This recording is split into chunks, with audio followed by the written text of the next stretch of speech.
Hello, and welcome to the $1 Trillion Opportunity. I'm Shannon Austin. I'm Johan Bossini. In this week's episode, we're sharing a fireside chat between Quona Co-founder Jonathan Whittle and Carlos Eduardo Brandt, Senior Advisor at the Central Bank of Brazil. Carlos has led the way for easy digital transactions in Brazil through the launch 4 years ago of Pix, the real-time payment system. For the uninitiated, Pix is Brazil's innovative real-time payment system, which the Central Bank of Brazil launched in November 2020 and is today the most used payment instrument in Brazil. To put this in context, Pix settles more transactions than debit cards, credit cards, prepaid cards, and any other billing instrument in Brazil, reaching more than 90% of the adult population. That's 160 million users. And 77% of all merchants, that's about 17 million, are using Pix for real-time payments. Today, Pix sees more than 5 billion, and yes, that's billion with a B, transactions per month. But how the central bank got there is a fascinating story, and one we wanted to share with listeners. Here's Jonathan's conversation with Carlos.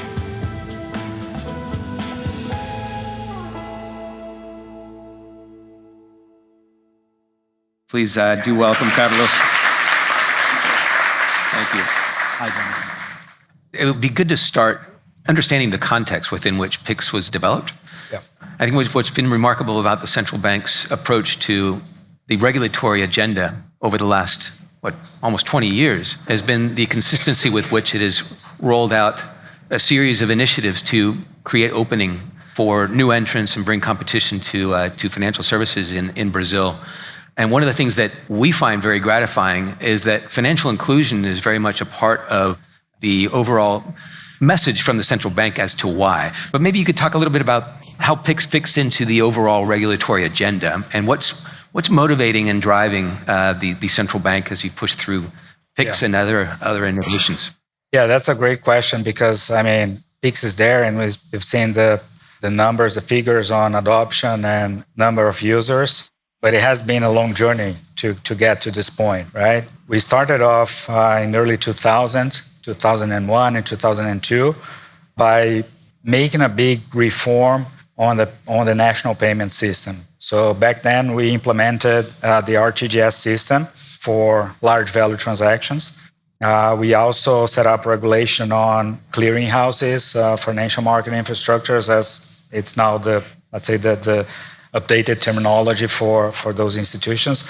But back then, the main aspect was to mitigate systemic risk and to deal with this large value transactions. But we started to look at retail payments as well.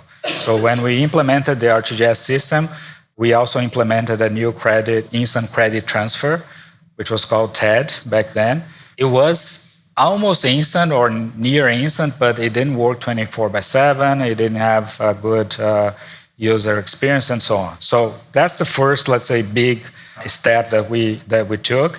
But then we started to really look at the retail payment system, some initial actions on studying and make some announcements or putting some opinions on what we thought it would be the next movement in terms of retail payment system, but we didn't have the legal power to really act on the retail payment space.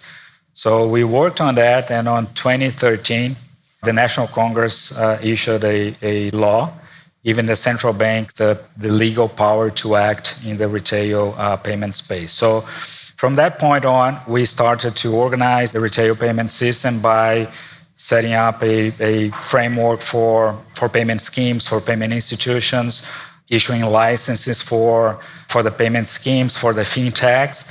And that's, I would say, a very important step for Pix, how it is now, because those fintechs, those new entrants, they now have a good regulatory framework to really operate in a safe way and so on. So after that, we took a deep dive study on the retail payments system to understand the gaps, the opportunities that we had. And it was clear that we could have a new payment ecosystem built from scratch.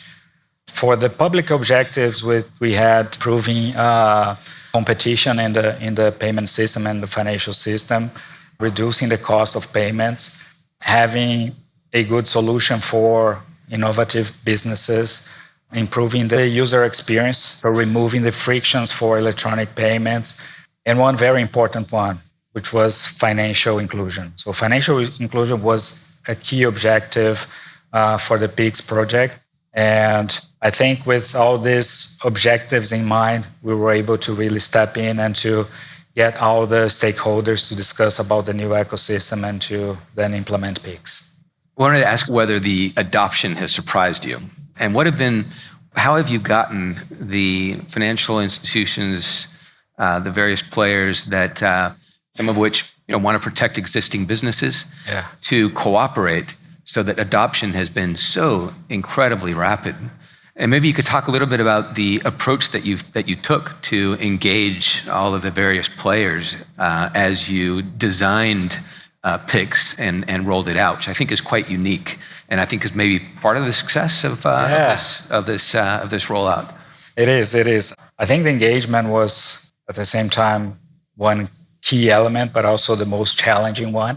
I think the PIX strategy as a whole really, in my view, explains the massive adoption that we are seeing, all these very relevant numbers that we see with PIX transactions.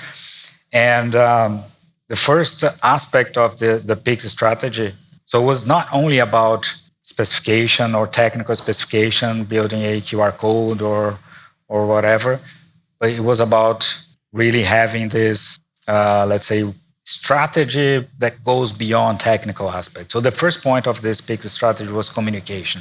So it wouldn't make sense to have a good solution, an interesting high-tech solution, if people were unaware of it or if businesses were unaware of it. So the key point was to create a very strong communication plan for this new payment ecosystem, using everyone to share, to spread the information to the society. So we partnership with the PSPs. Of course, we had to make them engaged into the project before, but they partnership with us in terms of giving information to their clients, also the press. So a lot of communication actions using the press, digital influencers. So we would share information to digital influencers and would replicate that in their whatever posts or videos on YouTube and so on. So that was a key element. Also to have a single name for the product, which is PIX, and also a logo. So that would help people to understand and to recognize that specific transaction. The second aspect of the PIX strategy was the any use case approach. So our intention was to enable PIX for different situations, for different needs in terms of payments, for P2P payments, but also for P2M and government payments. And of course, P2M transactions are not only one big, let's say, use case, but there are a lot of different subtypes of P2M transactions. So that was another aspect of the PIX strategy. Also, the user experience, the UX, was a major concern, a major aspect of the PIX strategy. So working very hard on having simple, intuitive solutions for individuals, which is very important for financial inclusion, especially for those people that are not really used to the digital payment transactions and so on, but also taking into account that businesses need more complex solutions. So we standardize APIs, we standardize QR codes and so on, so to really allow more complex solutions for businesses.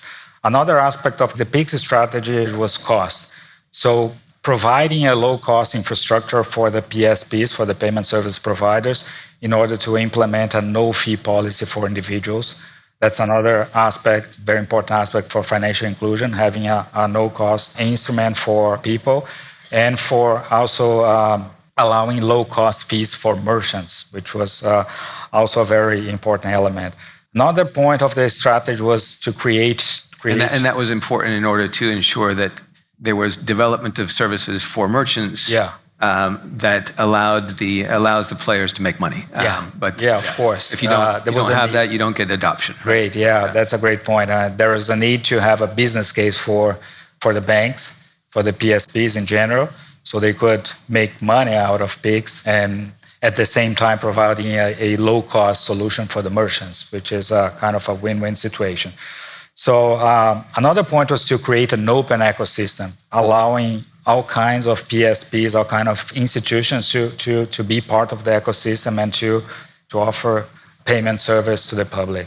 And with all these institutions in the ecosystem, that comes to the last point of the strategy, we would need to have a very strong governance framework to have the dialogue, to have the discussions, to build all the products, all the specifications, not only building from the central bank itself, because of course it's not a product for the central bank, right? It's a product for the society.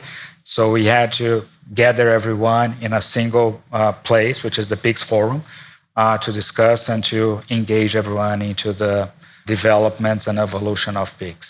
And then you actually had, if I recall, some incentives or even penalties for banks not adopting or not signing their clients up for Pix when you rolled this out, correct? That was part of the equation. That was part of the equation. I mean, we would need everyone in the ecosystem since the beginning.